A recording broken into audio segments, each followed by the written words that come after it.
美国德州年初传出魔癌疫情，2月份有一个囡仔过身，初3又有一个学生囡仔不幸过亡。这波疫情嘛已经造成一个大人甲2个囡仔死亡。对德州传出去魔癌确诊的人数嘛已经超过600例咯。一向拢无介相信疫苗，卫生部长小罗伯甘乃迪嘛改变态度，强调讲疫苗是对抗魔癌上有效的办法，要求卫生部就要提供相关的协助。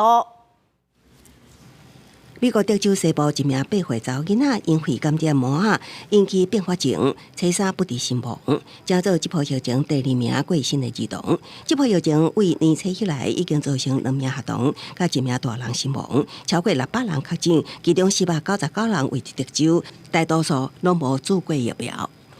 And the problem with the measles vaccine is that it's a leaky vaccine. It doesn't provide sterilizing immunity, which means for a large percentage of the people who get that vaccine, it will wane in old age.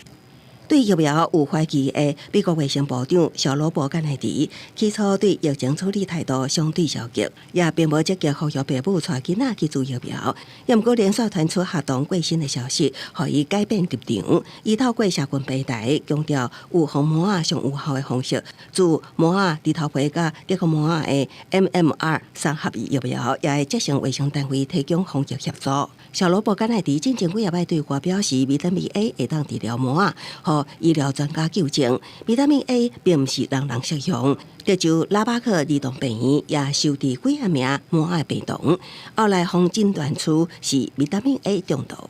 The reason it's happening is because we have a large unvaccinated population in West Texas. That this part of Texas had the lowest among the lowest COVID vaccination rates.